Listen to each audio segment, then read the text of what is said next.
Là, c'est la rivière qui traverse notre forêt. C'est ici qu'on a grandi.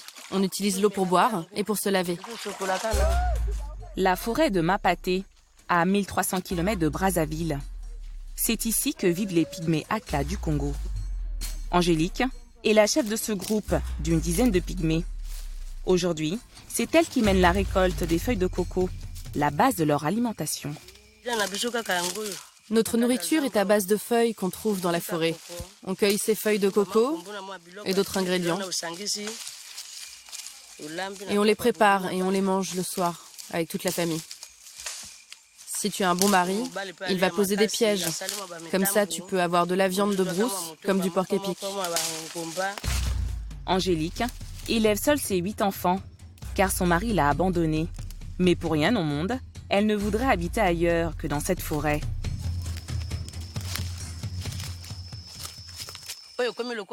Là, c'est notre chez nous.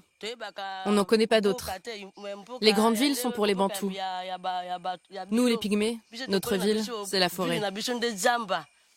Discrimination, mise à l'écart de la société, déforestation, la vie des Pygmées Aka n'est pas simple. Mais ils ont un atout, c'est leur chant traditionnel.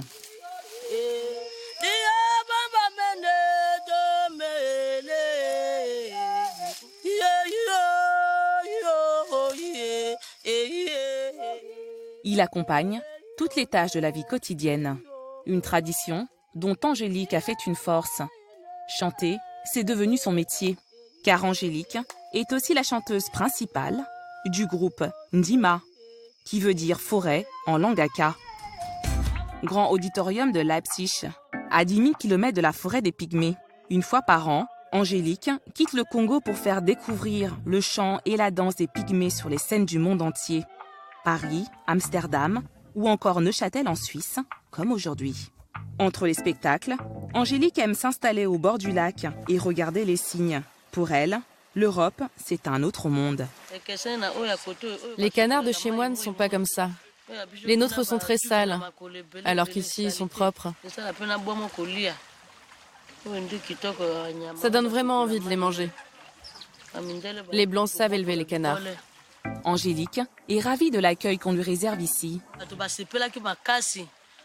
Les gens sont vraiment contents. Quand on sort à l'extérieur, les gens nous embrassent, nous font des bisous. Les jeunes, les vieux, les femmes, tout le monde nous dit qu'on a bien chanté. Malgré la reconnaissance, les concerts et les tournées dans le monde entier, de retour à l'hôtel, sa forêt lui manque. Mais elle sait pourquoi elle est là. Ça me met en valeur et ma famille, elle est fière que je parte en Europe. Ces tournées sont pour elle une façon de défendre sa culture. Angélique veut être connue en Europe pour être reconnue au Congo. Après un mois de tournée, 10 heures d'avion et 3 jours de route, Angélique est enfin de retour. Et tout le monde est là pour l'occasion. Ses tantes, ses sœurs, ses frères et surtout ses enfants. Je rentre et je retrouve mon fils les pieds abîmés. Angélique n'arrive jamais les mains vides. Elle a des cadeaux pour tout le monde. Mais les retrouvailles ne s'éternisent pas. Car demain, une grosse journée l'attend. Dans le village de Kombola, à proximité de la forêt, Angélique a décidé de se construire une maison. Une maison qu'elle a bâtie grâce à l'argent de ses tournées. Et c'est tout le village qui participe à la construction. Là, je distribue à tout le monde des beignets et des bananes pour les encourager. Pour sa maison, Angélique a choisi le maximum de confort. Ma maison est en tôle, mais pas celle des autres. Ça me fait plaisir. Grâce à ça, je ne serai plus mouillée dans ma maison. Ici, ça sera confortable. Il y a 2 chambres et un salon. Cette construction permet à Angélique de gagner le respect des habitants du village. Mais elle n'a pas l'intention de s'installer ici. Cette maison, elle l'a fait construire pour que ses enfants puissent y habiter pendant ses tournées en Europe. Ma maison, je la construis avec l'argent de la musique et de ma dernière tournée. C'est pour moi et pour ma famille. Comme ça, quand je ne serai pas là, c'est eux qui vont l'occuper. Après 2 jours de travail, le chantier est terminé. Mais la chanteuse ne passera pas la nuit ici. Elle préfère regagner la forêt.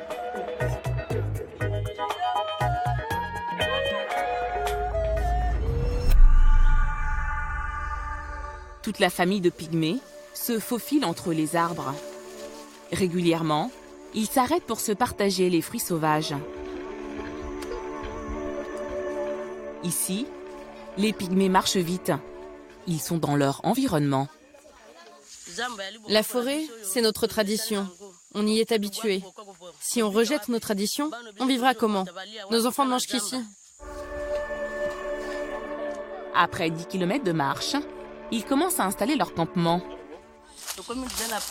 On est arrivé. On va s'installer. J'ai besoin de boire de l'eau, donc je vais la prendre dans la rivière. Angélique et sa famille vont pouvoir rester ici pendant 1 mois. Le temps de préparer leur prochaine tournée mondiale avec leur manager, qui vit à 1500 km de là. Brazzaville, bien loin de la forêt des pygmées. C'est ici qu'habite l'homme qui les a rendus célèbres. Ethnologue de formation, Sorel Eta a rencontré les pygmées en 1996. Tout de suite, il décide de montrer leur musique au monde entier. Mais ça parle par exemple de la vie du groupe. Voilà. Les différents concerts que nous avons donnés, ça est la genèse du groupe. Maintenant, Angélique et Koulé Emily, les dames qui ont contribué à faire connaître la musique Aka dans le monde. Voilà. Quand elles ont commencé, là on ne savait même pas encore qu'on allait tourner. Et après, on a des photographies, le groupe tourne dans le monde. Ici c'est en Amérique latine, en Guyane, ici c'est en Belgique, voilà, en Allemagne, où les groupes est vraiment très bien accueillis. Aujourd'hui, Sorel Eta est le manager du groupe. Il programme les tournées et les sorties de disques.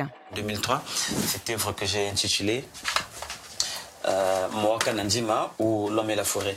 Donc c'est une œuvre qui a été publiée par l'association Regard aux Pygmées, une association que j'avais créée. Et pour les répétitions, il n'a pas d'autre choix que d'aller à leur rencontre. En voiture, puis à pied, il lui faut plusieurs jours pour atteindre leur campement. Tout de suite, il se transforme en chef d'orchestre. Regarde-moi, il faut me regarder.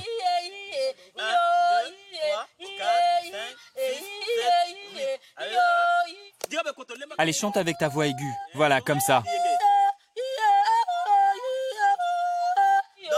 Pendant les répétitions, il faut toujours me regarder.